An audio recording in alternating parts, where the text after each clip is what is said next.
¿Sí? Vamos. Hasta ahora analizamos, ¿se acuerdan? La última clase vimos los tiempos mesiánicos. ¿Y qué es lo que es seguro que va a suceder? Ahora vamos a analizar qué es lo que no es seguro que va a suceder. ¿Está bien? La pregunta del título que le pone el Rabbi Yosef Bitton es ¿cuándo llegará el Mashiach? ¿Está bien? Bueno. Analizamos esta... Seguimos explorando la opinión de Maimónides sobre el tema de la era mesiánica. El otro día explicamos que según la tradición recibida por nuestros sabios, en los tiempos del Mashiach la humanidad descubrirá la existencia de Hashem. Eso no hay duda, ¿no? Eso es absoluto, lo dicen los profetas 100%. Los Yudim viviremos en Israel, eso es absoluto. Con el Bet HaMikdash construido, eso es absoluto. Y en paz con nuestros vecinos.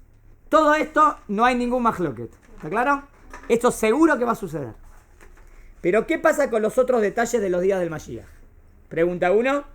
¿Habrá una guerra entre Gog y Magog? Hay que analizar. ¿Quién es Gog y quién es Magog? Hay que analizar. Y lo más importante, ¿cuándo realmente llegará el Mashiach? ¿Dónde está escrito Gog y Magog? Esta lo dice en qué Naví. Creo que en Yehezkel. ¿No está escrito en...? Los Nevim lo traen. Los Nevim traen la guerra. Creo que sí. Sí, no me equivoco. ¿Está bien? O sea, la pregunta es qué quiso decir el profeta. Ahora va a decir. Maimónides explica que estos y otros interrogantes acerca de los tiempos mesiánicos no los podemos saber con certeza, y aquí ve lo más importante, ya que no existe una tradición oral que hayamos recibido sobre estos temas. Está en negrilla. No existe una tradición oral desde Moshe Rabbeinu hasta hoy en día, ¿está bien? Que nos hayan dicho exactamente qué es lo que va a pasar. Entonces, si no hay una tradición oral... Son solamente como especulaciones. Exactamente. ¿Entienden el punto importante? ¿Todo el resto sí hay? Lo otro, sí, lo otro dijimos que era absoluto. Eso es lo que hicimos en la otra clase. Lo otro era absoluto. Que no eran tanto, eran 5 puntos. ¿Se acuerdan que dijimos? Uh-huh. Y dijimos 3 puntos de la era mesiánica y 5 puntos para demostrar quién es el Mashiach. Eso era absoluto. ¿Me siguieron hasta aquí?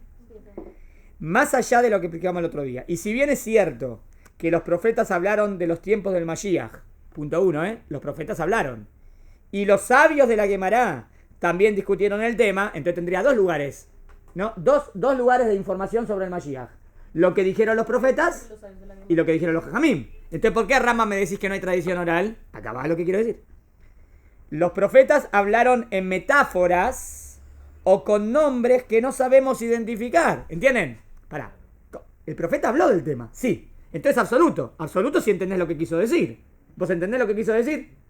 Este Rab dice que quiso decir esto y este Rab dice que quiso decir... ¿Y cómo puede ser que hay diferencia entre lo que quiso decir? Porque no hay una tradición oral. ¿Se entendió? Entonces, obvio que el pasuk es verdad, pero no sabe lo que significa. ¿Está bien? 2. ¿Por qué hay cosas que sí sabemos qué significa? Porque hay cosas que son absolutas porque es tradición oral. Lo que es tradición oral sabemos absoluto qué significa. Lo que no es tradición oral, ¿no? Tradición oral quiero decir que siempre, o que Hashem se lo dijo a Moshe y Moshe se transmite, o que, o desde que, yo qué sé, Shmuel a Naví dice esto, por ejemplo, Shmuel a Naví dice, para siempre el Mashiach va a ser descendiente de David Amelech. No hay un punto en metafórico, no metafórico. Es lo que está diciendo el pasuk ahí, que siempre el Mashiach va a ser descendiente de David, ¿entienden? No hay lo que discutir. Y hay cosas que la Gemara contundentemente dijo, esto es absoluto, como que es una tradición oral que así es absoluto. Pero en estos temas no hubo tradición oral. Al no haber tradición oral, entonces no puedo estar seguro. ¿Está bien? Es muy importante esto de tradición oral o no. Y los sabios de la Gemara conscientes, miren, conscientes de esta limitación, solo expresaron sus interpretaciones personales al respecto. Presta atención. Si acá me dice que es su interpretación personal. Por ejemplo, si las tribus van a volver o no van a volver. Las 10 tribus desaparecidas, ¿volverán o no volverán? Sí. Hay más lo que te lo quema. ¿Sí? Hay uno que dice que van a volver, otro dice que no. Entonces ¿van a volver o no van a volver? Pará, si yo veo que hay más loquet, esperen, si es tradición oral, ¿puede haber más loquet? No. Porque tiene que haber no hay tradición oral, por eso hay más loquet. O sea, lo que se discute es lo que no es tradición oral. Claro, eso quiero decir. Entonces, no puedo estar seguro. ¿Qué dijo aquí? Sus interpretaciones personales, por ejemplo. Miren, interesante, Rabbi Akiva es el que dice que no. Rabbi Akiva piensa que no, que ya desaparecieron para siempre. No significa que Rabbi Akiva tenga la palabra última. Esperen, no significa que Rabbi Akiva tenga la palabra última. ¿Por qué? Porque es interpretación personal. ¿Entiendes lo que quiero decir? Agarren las palabras porque son importantísimas las palabras. Cuando me dice interpretación personal, es interpretación personal. O sea, no es una cosa que recibí desde Moshe Rabenu, y es absoluto y no tengo que discutir, sino es lo que a él le parece. Si es lo que a él le parece, puede tener razón y puede no tener razón. Pero él estudió mucho. Estudió mucho, pero hay un rab, super rab, que está al lado de Rabbi Akiva que dice que sí. Entonces vos podés ser como Bet Hillel o como Bet Shammai, ¿entienden? O Hillel dijo así y Rabbi Akiva dijo acá. Rabbi Yehuda dijo así y Rabbi Yonasi dijo así. Entonces, hay tener rabanín gigantes para todos lados. Obvio, ¿quién ganaría? El que tiene más pruebas, pero del momento que es una interpretación personal, si él me lo explica y me lo demuestra, sí, pero no es que hay una... Si él lo demostraría 100%, ya no sería una especulación. Ya todos aceptaríamos lo que dice él y listo. ¿Entienden? ¿Se entendió? Esto también para los midrashim. Ahora van a... No hubo un consenso, ¿ven? No hubo consenso. Y por eso la Gemara deliberadamente no arribó a ninguna conclusión respecto a estos asuntos, sino que dejó el tema abierto. La Gemara dejó el tema abierto porque no es absoluto. ¿Se entendió? Esto es muy importante saber esto, porque a veces decimos ¿qué pasó? ¿Se perdió? ¿No se perdió? ¿Por qué hay tanta majloquet? ¿Por qué esta radicaza? Si tenés estas ideas claras, no tenés ese problema. ¿Está bien? Vamos a ver las palabras de Rambam. Citando a Rambam. Ilhot Melahim, capítulo 12, alajá 2. Al parecer, miren lo que dice Rambam. Por lo que se lee en los textos de los profetas, es decir, no hay una tradición oral recibida sobre el significado de estos textos. Al parecer, ¿vieron qué puso? Al parecer. El paréntesis es del Rabbi Yosef Itón, Al principio de los tiempos mesiánicos habrá una guerra entre Gog y Magog. ¿Quién sabe exactamente qué significa esa guerra? Hay tantas teorías. Cuando vino Bush dijeron era Bush. Después dijeron es Obama. Después Toto me dice no, ya pasó la Segunda Guerra Mundial. Después a lo mejor todavía no pasó nada de todo esto. ¿Entienden? Hay 20.000 teorías. Entonces no. Y antes de esa guerra entre Gog y Magog, llegará un profeta para corregir al pueblo de Israel. Según esa teoría, entonces no pasó lo de Gog y Magog. Porque todavía no vino ningún profeta. Si es así, si tiene que venir Eliyahu Anabí antes de la guerra de Gog y Magog, entonces la guerra todavía no empezó. Porque todavía no vino Eliyahu Anabí. Pero Raman dice, al parecer. Raman también sabe que no es claro esto. Hay quien dice que viene primero la guerra y después Eliyahu Anabí. Ven que hay dos teorías. Exacto. Entonces... y preparar sus corazones. Y estos temas y todos los temas similares respecto a los detalles de los tiempos mesiánicos no serán conocidos por las personas hasta que hayan ocurrido. ¿Está bien entonces? ¿Qué especular tanto? Ya que los profetas no revelaron explícitamente lo que realmente ocurrirá. Si los profetas hubieran revelado explícitamente lo que iba a ocurrir, no habría discusión. Por cuanto que no lo revelaron, hay discusión. Pero el pasuk está escrito. Sí, pero el pasuk se puede entender para varias formas. ¿Entendieron? En otras palabras, seguro que el profeta tuvo que haber lo que el profeta escribe, él captó lo que va a pasar. Pero él lo escribe en manera metafórica. Yo no sé lo que quiere decir. ¿Entienden? Y no hay ningún rabo que entiende qué es lo que quiere decir. Absolutamente no. Si fuese sería absoluto y determinante. Si tendría que demostrarlo. Y si le demuestra 100%, bueno, convence a todo, pero primero tiene que convencer. Y nuestros sabios no recibieron, esto es lo importante, una tradición oral. ¿Está bien? Sobre este tema. Lo que dicen los sabios al respecto es solamente lo que interpretan de lo que leen en los versículos, y por eso en la Gemara no hay una conclusión definitiva sobre estos temas. ¿Está claro, Rambam? Creo, primero, que estas palabras de Rambam pueden considerarse un monumental testimonio, miren qué lindo, a la credibilidad de nuestra tradición oral. ¿Por qué? Porque es perfecto. Rama está diciendo, hay cosas que son tradición oral perfecta. Y en eso nos mantenemos bien. Y a la integridad y a la honestidad intelectual de nuestro jajamim. ¿Ven? ¿Dónde está la integridad y la honestidad? Pues porque que Rama mismo te dice la verdad. Nadie puede tener la palabra verdad absoluta. Uno dice, no digas así, van a pensar que no sabemos. ¿Qué problema hay? No es ningún problema que no sabemos. No sabemos. Exacto. Eso es un sabio. Exacto. Es un sabio honesto y humilde y bueno y dice la verdad. A algunos no les gusta decir así. A algunos no les gusta hacer creer al alumno que no sabe o que sabe. Y le gusta decir como que tiene la palabra última. Y no es así. No digas así porque lo confundiste al alumno. Decir que hay más lo que. Decir que hay dos. Decirlo. Aunque no sabes y ya. Claro. Pero ¿qué quiere decir? Que en verdad no hay, no es por una falencia, porque no hay tradición oral. Segundo, ahora entendemos por qué las opiniones de los sabios acerca de las señales que anticiparán la llegada del Mashiach son tantas y contradictorias. ¿Ven? Ahora, algunos te dicen que cuando venga Mashiach va a pasar esto, antes. Otros dicen que va a pasar esto. Otros dicen, no entiendo, este dice así, este dice así. Claro, son posibilidades. Entre sí, porque en este tema sus opiniones son especulativas. ¿Qué quiere decir especulativa?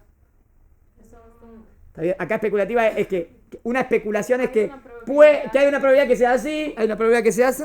Es especulativa. No es absoluto. Y como dijimos, la Guemará deja el tema inconcluso. Si la Guemará hubiese definido, digamos que la Guemará lo discutían, y todos los jajamín te dicen absoluto que es así, y tenemos las pruebas que son así, bueno, entonces a lo mejor es como que estaba definido, pero no es así.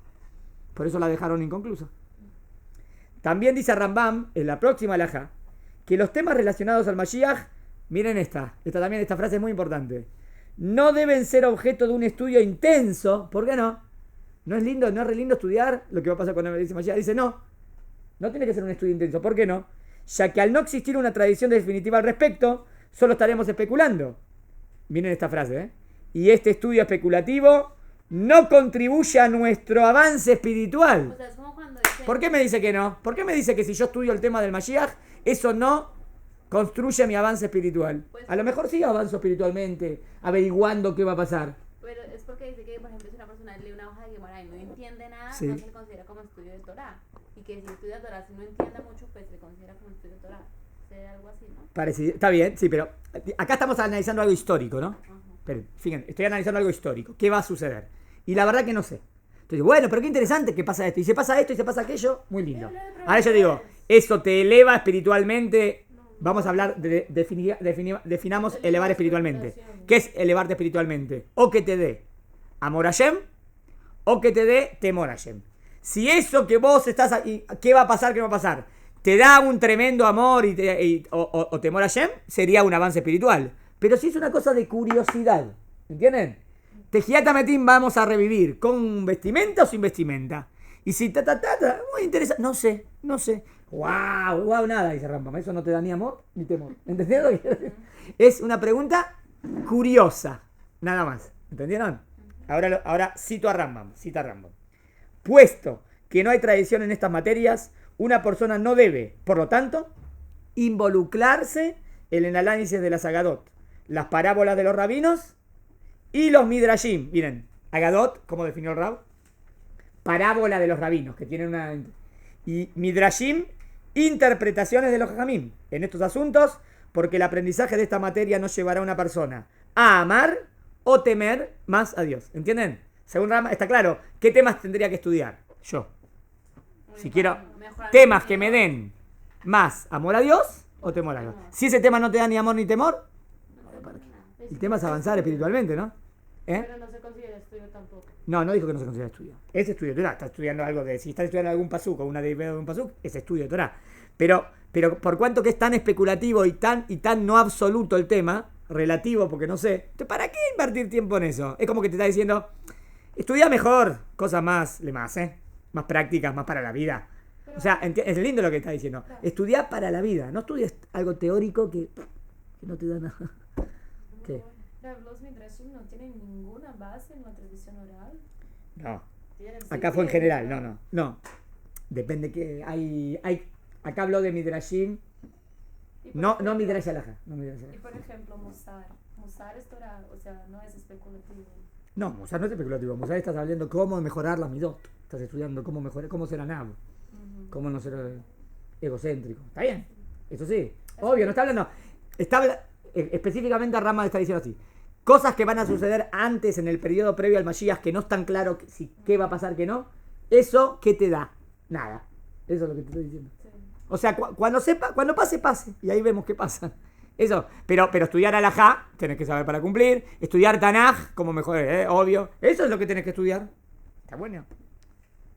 Es bien coherente con la manera de pensar de Rambam esto. ¿Está bien? 100%. Finalmente, lo que tiene Rambam en toda la manera de estudio es coherencia. Muy coherente. Sin contradicciones. ¿Está bien?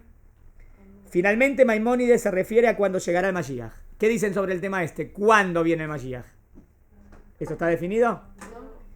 Un tema sobre el cual tampoco hemos recibido una tradición oral definitiva. Presta atención, no hay tradición de cuándo viene el Mashiach.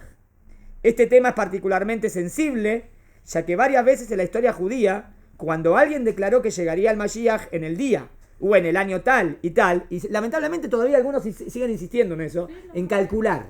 No hay que calcular, prohibido calcular, porque eso desmoraliza a la gente. Pero siempre hay una nueva versión buena. El reloj del tal Rab que está parando y se paró en tal hora, entonces ya sabemos. No importa el reloj, ¿qué a mí me decís del reloj? ¿Entiendes? Se pierde el foco. Se pierde el foco, sí. No tendría que estar con- Pero todas las generaciones pasan, hay cálculos. Causó enormes daños al pueblo de Israel, como ocurrió en 1666 con el falso Mashiach Shabbatai Tzvi, y muchas veces más. Shabbatai Tzvi fue el de los peores. ¿Está bien? Jesús como el cristianismo, que sería lo peor, y Shabbatai Tzvi fueron, creo, los dos peores de todos, de Mashiach falsos. Mashiach falsos. Hay que estudiar historia de lo que pasó ahí, tremendo. En este tipo No es tan todavía- sabido lo que pasó ahí, ¿eh? En este tipo todavía hay personas que... No, nadie piensa que es el Mashiach. Pero en su época, la mayoría de la judeidad europea pensaba que él era el Mashiach. ¿Y cuánto Terminó tiempo convirtiéndose al Islam. ¿Cuánto tiempo duró esto? Y dijimos, hacía cosas asquerosas, hacía orgías. En nombre de la Kabbalah, hacía orgías. No se puede creer. Y decían que era el Mashiach. ¿Cuánto tiempo duró esto? Firmaba sus cartas diciendo, Anoji Hashem Elokehem, Shabbatai Tzvi. Loco. Anoji Hashem Elokehem. Yo soy Hashem, vuestro Dios, Shabbatai Tzvi. Mashiach, idolatría, todo mal. Tenía un montón de seguidores. Rabbi Akiva, ¿no? No. Shabbatai Tzvi en el año 1600. Perdón, ¿quién es? Rabbi Akiva era Bar Kokhba. Ah, no. Y ahí también todos los Jamín pensaban que era él. Pero no era ningún loco. Él sí era candidato para Mashiach. Bar Kokhba era candidato, lo demostramos. ¿Quién es? Podía haber sido. Este no, este seguro que ni siquiera empezaba. Esto nada, esto es un desastre. ¿Y quién lo siguió? O sea, ¿qué Rab grande sí pensó? Hay que ver en la historia que quién eran los rabanim en esa época, pero la judeidad normalmente europea como que le daba el ok. Apostaban, pensaban que estábamos ya. Puede ser que era una época tan oscura y una época tan triste que estaban todos desesperanzados y decían, sí, tiene que venir.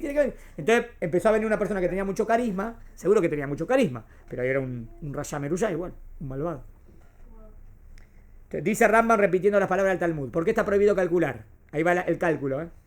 De la misma manera, uno debe abstenerse de calcular cuándo vendrá el Mashiach. Nuestros sabios nos han advertido acerca de esta práctica negativa diciendo que las almas de los que calculan la venida del Mashiach sean destruidas. Miren, Wow, como por que- el daño que provocan al pueblo judío, solo hay que esperar y creer que el Mashiach vendrá, como lo hemos explicado. Y entonces, ¿pero cuándo viene? No sabemos cuándo, pero lo esperas. Sabés que viene y querés que venga. Acuérdense de dos partes, ¿no? La parte racional y la parte emocional. Sé que va a venir y lo espero.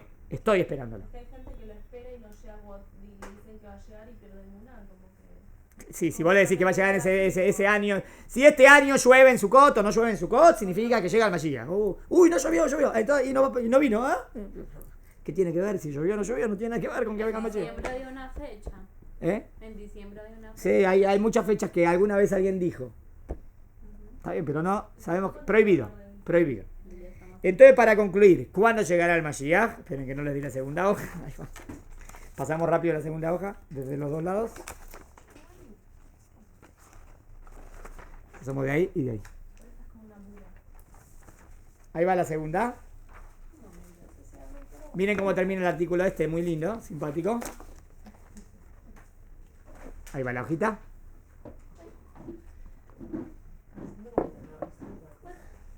¿Cuándo va a venir el Mashiach? Dice así. Para responder a esta pregunta.